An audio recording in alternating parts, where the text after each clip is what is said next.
கர்த்தருமாகிய இயேசு கிறிஸ்துவின் நாமத்தினாலே யாவருக்கும் வாழ்த்துக்களை தெரிவித்துக் கொள்கிறேன். இந்த நாளிலும் நாம் தியானிக்கும்படியாக எடுத்துக்கொண்ட வசனம் மார்க் எழுதின சுவிசேஷம் 1ஆம் அதிகாரம் 41ஆம் வசனம். இயேசு மனதுருகி கையை நீட்டி அவனை தொட்டு, எனக்கு சித்தம் உண்டு, சுத்தமாகு என்றார். இந்த நாளிலும் நாம் சிந்திக்கும்படியாக எடுத்துக்கொண்ட தலைப்பு மனதுருகும் கிறிஸ்து. கிறிஸ்து மனதுருக்கம் உள்ள ஒரு தெய்வம். ஏன் அவர் மனதுருக்கம் உள்ள தெய்வம்? அவருடைய பிதாவாகிய தேவன் அவர் மனதுருக்கத்தின் தெய்வம். ஆகையால் அவருடைய குமாரனாகிய இயேசு கிறிஸ்துவும் மனதுருக்கத்தின் தெய்வமாகவே வெளிப்பட்டார். இவர் பிதாவை உலகத்துக்கு வெளிப்படுத்த இறங்கி வந்தவர். பிதாவின் ஒரே தன்மை உடையவர். தேவனை ஒருவனும் ஒரு காலம் கண்டதில்லை. பிதாவின் மடியில் இருக்கிற ஒரே பெயரான குமாரனே பிதாவை வெளிப்படுத்தினார். எனவே பிதாவின் அனைத்து தன்மைகளையும் உடையவராய் தேவகுமாரன் இறங்கி வந்தபடினாலே பிதாவானவர் எப்படிப்பட்டவரோ குமாரனும் அப்படிப்பட்டவராய் இருந்தார். பிதாவானவர் மனதுருகும் தெய்வம். எனவே இவர் மனதுருகும் கிறிஸ்துவாக இறங்கி வந்திருக்கிறார். யாத்திராகமம் 34ஆம் அதிகாரம் 6-7 வசனங்கள். கர்த்தர் கடந்து போகிற போது அவர் கர்த்தர் இரக்கமும் கிருபையும் நீடிய சாந்தமும் மகாதயையும் சத்தியமும் உள்ள தேவன், 1000 தலைமுறைகளுக்கு இரக்கத்தை காக்கிறவர், அக்கிரமத்தையும் மீறுதலையும் பாவத்தையும் மன்னிக்கிறவர், குற்றவாளியை குற்றமற்றவனாக விடாமல் 3ஆம் 4ஆம் தலைமுறை மட்டும் விசாரிக்கிறவர் என்று சொன்னார். தேவன் தம்முடைய தாசனாகிய மோசைக்கு தம்முடைய நாமத்தை சொல்லுகின்றார். எப்படி சொல்லுகின்றார்? அதிலே தன்னுடைய தன்மை எல்லாம் வெளிப்படும்படி சொல்லுகின்றார். அவர் சொல்ல அத்தனையிலும் அவருடைய மனதுருக்கமும் கிருபையும் இரக்கமும் தான் வெளிப்படுகிறது. அவர் தண்டிக்கிற தெய்வம், 3ஆம் 4ஆம் தலைமுறை மட்டும் தண்டிக்கிறவர். ஆனால் தண்டிப்பதற்கு முன்பதாக அவர் எப்படிப்பட்டவராயிருக்கிறார்? அவர் இரக்கமும் கிருபையும் நீடிய சாந்தமும் மகாதயவும் உள்ள தெய்வம், 1000 தலைமுறைக்கு இரக்கத்தை காக்கிறவர். அவர் சொல்ல அந்த ஒவ்வொரு வார்த்தையிலையும் பார்த்தீங்க அப்படின்னா கர்த்தர் இரக்கம் உள்ள தெய்வம், மகா உருக்கம் உள்ள தெய்வம். அதன் பிறகுதான் அவர் நீதியை செலுத்துகிற தெய்வம். எனவே தேவகுமாரன் மனதுருக்கம் உள்ளவராய் அவர் வெளிப்பட்டது. அவருடைய பிதாவின் தன்மையை இவர் அப்படியே வெளிப்படுத்துகின்றார். பிதாவானவர் மனதுருகிற தெய்வம். எனவே கிறிஸ்துவும் மனதுருக்கம் உடையவராய் தம்மை வெளிப்படுத்தினார். யோவான் 1ஆம் அதிகாரம் 14ஆம் வசனம். அந்த வார்த்தை மாம்சமாகி கிருபையினாலும் சத்தியத்தினாலும் நிறைந்தவராய் நமக்குள்ளே வாசம் பண்ணினார். யோவான் 1:17. நியாயப்பிரமாணம் மோசையின் மூலமாய் கொடுக்கப்பட்டது, கிருபையும் சத்தியமும் இயேசு கிறிஸ்துவின் மூலமாய் உண்டாயின. தேவனிடத்தில் இருந்த வார்த்தை அவர் மாம்சமாகி கிருபையினாலும் சத்தியத்தினாலும் நிறைந்தவராய் நமக்குள்ளே வாசம் பண்ணினார் என்று சொல்லி அவரை கண்ணார கண்ட சாட்சியாகிய யோவான் சொல்லுகின்றார். கிருபையும் சத்தியமும் இயேசு கிறிஸ்துவின் மூலமாய் உண்டாயின. எனவே அந்த கிருபையின் வெளிப்பாடாக அவர் மனதுருகிற தெய்வமாக, நன்மை செய்கிறவராக இந்த உலகத்திலே சுற்றித் திரிந்தார். இன்றைக்கும் அவர் மனதுருக்கம் உள்ளவராய் இருக்கிறபடியினால் தான் மனிதர்கள் ஜீவித்து இந்த உலகத்தை இருக்க முடிகிறது. அவர் நியாயத்திற்பின் கோலை எடுத்தால் ஒருவரும் தாண்டி போக முடியாது. எனவே அந்த கிருபையுள்ள நாமத்தை இந்த நாளிலே நாம் சிந்திப்போம். முதலாவது, எப்படிப்பட்ட சூழ்நிலைகளெல்லாம் தேவகுமாரன் மனதுருகுகிறவராய் இருந்தார். அவரை தேடுகிறவர்களுக்கு, அவரை அண்டிக் கொள்ளுகிறவர்களுக்கு அவர் மனதுருக்கம் உள்ளவராய் இருந்தார். மார்க் 6ஆம் அதிகாரம் 34ஆம் வசனம், மத்தேயு 9ஆம் அதிகாரம் 36-38. இயேசு கரையிலே வந்து அநேக ஜனங்களை கண்டு அவர்கள் மேய்ப்பன் இல்லாத ஆடுகளைப் போல இருந்தபடியால் அவர்கள் மேல் மனதுருகி அநேக காரியங்களை அவர்களுக்கு உபதேசிக்க தொடங்கினார். தேவகுமாரன் வனாந்திரமான ஒரு இடத்திற்கு போவோம் என்று சொல்லி தனிமையில் இருக்கும்படிக்கு சென்றார். ஆனால் அதற்கு முன்பதாகவே அவரை தேடிக்கொண்டு அநேக ஜனங்கள் அந்த இடத்துக்கு வந்து விட்டார்கள். இயேசு கரையிலே வந்து பார்த்தால் திரள் கூட்டமான ஜனங்கள் நிற்கிறார்கள். எதற்காக நிற்கிறார்கள்? யாருக்கு பின் செல்வது என்று தெரியாமல் மேய்ப்பன் இல்லாத ஆடுகளை போல இருந்தார்கள். பரம மேய்ப்பனாக அவர் வந்திருக்கின்றார். அதை தெரியாத அந்த மக்களுக்கு அவர் மனதுருகி அநேக சத்தியங்களை உபதேசித்தார். பரலோகத்தை கண்டவர், பரலோகத்திலிருந்து இறங்கி வந்தவர், பரலோகத்துக்கு அடுத்த சத்தியங்களை அவர்கள் மீது மனதுருகி அவர்களுக்கு போதித்தார் என்று வாசிக்கின்றோம். இன்னைக்கு அநேகர் எதை யாரிடத்திலே கேட்பது என்று தெரியாமல் போகிறார்கள். பரலோகத்தை குறித்து அதை பற்றி எதுவுமே அறியாதவர்கள் இன்றைக்கு சொல்லிக் கொடுத்து கொண்டிருக்கிறார்கள். அவர்களுக்கு பின்னால மந்தையாக கூட்டம் போய்கொண்டிருக்கிறது. பரலோகம் எப்படி இருக்கும்? அங்கே டான்ஸ் புரோகிராம் நடக்கும். கொம்பு கும்பா வச்சவங்க எல்லாம் உட்கார்ந்து மதுபானத்தை குடித்துக் கொண்டிருப்பார்கள். 2 பொம்பளைங்க அரைங்குறையுமா ட்ரெஸ்ஸோட ஆட்டம் ஆடுவார்கள். இப்படித்தான் சினிமாவிலே காட்டிக் கொண்டிருக்கின்றான். அவனுக்கு தெரிந்த பரலோகம் அப்படித்தான். பரலோகத்தை யார் வேணாலும் கற்பனை பண்ணலாம், எப்படி வேணாலும் கற்பனை பண்ணலாம். ஆனா பரலோகத்தை கண்டவர், பரலோகத்திலிருந்து இறங்கி வந்தவர், அவர் சத்தியத்தை உபதேசிக்கின்றார். அநேகர் நம்புவதில்லை. ஆனால் அன்றைக்கு திரள் கூட்டமான மக்கள் அவருடைய வார்த்தைகளை கேட்பதற்காக அவர் போய் சேரும் முன்பதாகவே அந்த வனாந்திரமான இடத்தில் கூடினார்கள். அவர்கள் மேல் மனதுருகி அநேக சத்தியங்களை அவர்களுக்கு உபதேசித்து சொன்னார். அவர் கண்டது, அறிந்தது, அதிகாரமுடையவராய் இருக்கிற காரியங்களை குறித்து அவர் சொன்னார். 2வது, இயேசு பலவீனர்களை காணும் போதெல்லாம் மனதுருகுகிறார்.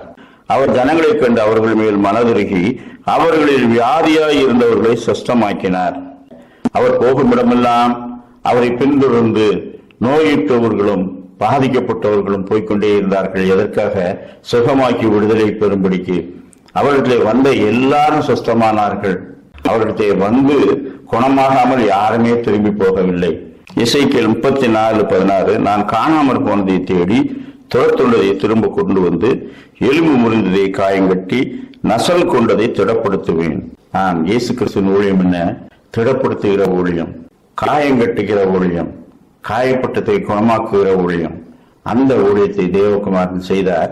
எப்பொழுதெல்லாம் பலவீனர்களை கண்டாரோ அப்பொழுதெல்லாம் அவர் மனதுருகிறவராய் வெளிப்பட்டார்.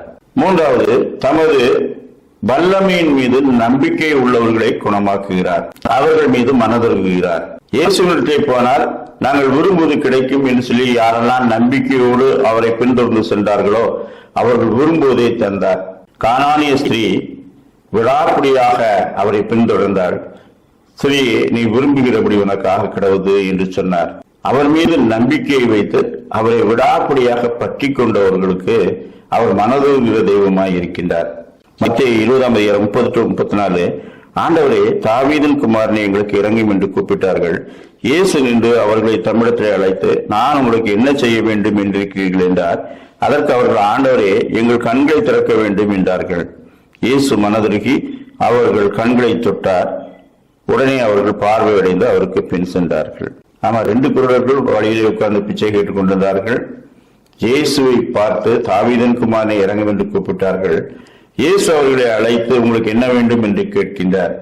ஏனென்றால் அவர்கள் பிச்சை கேட்டுக் கொண்டிருந்தவர்கள்.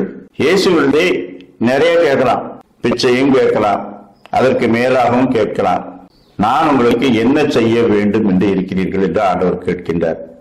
ஆண்டவரே, எங்கள் கண்களை திறந்தருள வேண்டும். அப்படியானால் அவர்களுக்கு ஒன்று தெரியும், ரோட்ல போறவங்களுக்கெல்லாம் பிச்சை தான் கேட்க முடியும். ஆனா ஆண்டவர்களை மட்டும் அதையும் விட மேலானதை கேட்கலாம். கேட்கிறவர்களை கொடுக்கும் வல்லமை அவருக்கு இருக்கிறது. எனவே எங்கள் கண்களை திறந்தரணும் என்று சொல்லி கேட்கின்றார்கள். அப்பொழுது அவர் மனதுருகி அவர்கள் கண்களை தொட்டு அவர்களுக்கு குணமாக்குகிறார். இன்றைக்கு தேவகுமாரன் எனக்கு இதை தந்தருள்வார் என்று விசுவாசத்தோடு கேட்க வேண்டும். யாரோ ஒருத்தர் ஜெபம் பண்ணா கேட்பாரு, நான் ஜெபம் பண்ணா கேட்கவே மாட்டாரு அப்படின்னு உறுதியாய் நம்புகிறவர்களுக்கு ஆண்டவர் குணமளிக்க முடியாது. ஏனென்றால் உங்கள் நம்பிக்கை தேவகுமாரன் மீது இல்லை, யாரோ ஒரு ஏஜென்ட் மேல இருக்கு. தேவகுமாரன் மீது நம்பிக்கை இருந்தால் நீங்களே தான் ஜெபம் பண்ணுவீங்க. ஆண்டவருடைய வல்லமை, வேதாகமத்திலே வெளிப்படுத்தப்பட்ட உங்களுடைய வல்லமை, இன்றைக்கும் இருக்கிற வல்லமை எங்கே? அந்த வல்லமையின்படி என்னை குணமாக்கும் என்று கேட்பீர்கள். தம் மீது நம்பிக்கை கொண்டு கேட்பவர்களுக்கு அவர் மனதுருகி குணமாக்குகின்றார். மார்க்கு சுவிசேஷம் 1:40-41 நாம் வாசிக்க கேட்டபடி, அப்பொழுது குஷ்டரோகி ஒருவன் அவரிடத்திலே வந்து அவர் முன்பாக முழங்கால்படியிட்டு, உமக்கு சித்தமானால் என்னை சித்தமாக்குமால் ஆகும் என்று வேண்டிக் கொண்டான். இயேசு மனதுருகி கையை நீட்டி அவனை தொட்டு, எனக்கு சித்தம் உண்டு, சித்தமாக என்றார். அவர் நினைச்சா என்னை சித்தமாக அவராலே முடியும். அப்ப தேவகுமாரன் வல்லமையின் மீது விசுவாசம் வைத்து கேட்ட ஒருவன். 2 குருடர்களை போல இவர் நினைச்சா முடியும் அப்படின்னு சொல்லிட்டு ஆண்டவரத்திலே நம்பிக்கை வைத்து கேட்டான். எனக்கு சித்தம் உண்டு என்று சொல்லி மனதுருகி அவனை தொட்டு அவன் கிறிஸ்தவத்திலிருந்து அவனை விடுவித்தார். 4வதாக, இழந்து போனவைகளை காணும் போதெல்லாம் இரக்கம் வைத்து மனதுருகிற தெய்வம். லூக்கா சுவிசேஷம் 7:13, கர்த்தர் அவளை பார்த்து அவள் மேல் மனதுருகி அழாதே என்று சொல்லி பாடையை தொட்டு வாலிபனை எழுந்திரு என்று சொல்லி ஒரு வாலிபனை உயிரோடு எழுப்பி கைம்பெண்ணாயிருந்த அவனுடைய தாயினிடத்தில் ஒப்புவித்தார். அவர் அந்த ஊருக்கு போனார். மரித்திருந்த ஒரு வாலிபனை சுமந்து கொண்டு அவருக்கு எதிரே வந்தார்கள். மரித்து போனவன் ஒரு தாயின் ஒரே குமாரன், அவளும் கைம்பெண்ணாயிருந்தாள். அவள் மீது இரக்கமுற்று அநேகர் அந்த பாடையின் பின்னாலே வந்தார்கள். இயேசுவினிடத்தை யாரும் எதையும் கேட்கவில்லை. ஆனால் இயேசு அந்த தாயின் வருத்தத்தை பார்த்து அவள் மேல் மனதுருகி அந்த வாலிபனை உயிரோடு எழுப்பி தருகின்றார்.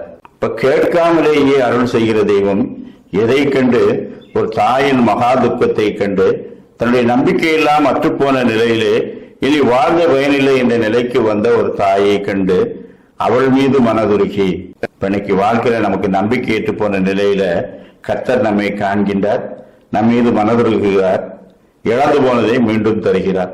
இதான செய்தி. இதுதான் நிகழ்ச்சியிலே ஆண்டவர் வெளிப்படுத்துகிற செய்தி.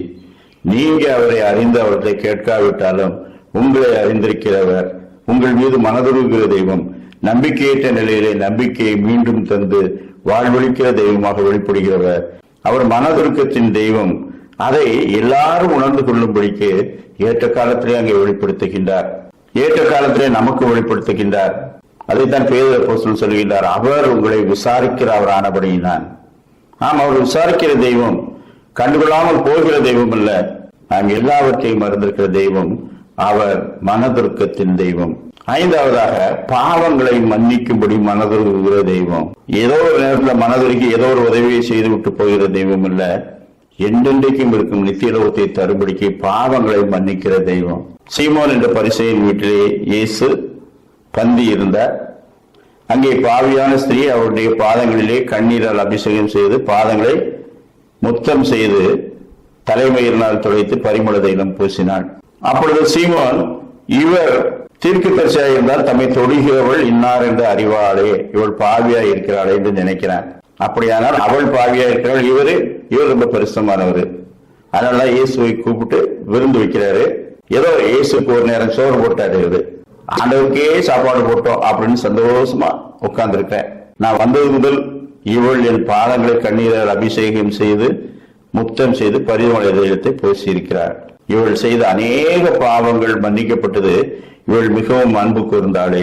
நீ எனக்கு விருந்தெல்லாம் வச்சல, அதனால உன் பாவங்கள் மன்னிக்கப்பட்டது என்று சொல்லவில்லை. யார் தேவனிடத்திலே அன்பு கூறுகிறோமோ அவர்கள் மேல் மனதுருகி எந்தெந்தைக்கு இருக்கிற பலன். இவள் செய்த அநேக பாவங்கள் மன்னிக்கப்பட்டது, அது ஒண்ணு போதுமே. எந்தெந்தைக்கும் இருக்கும் ஒரு லோகத்துக்கு போவதற்கு அது ஒன்றுதானே வேணும்.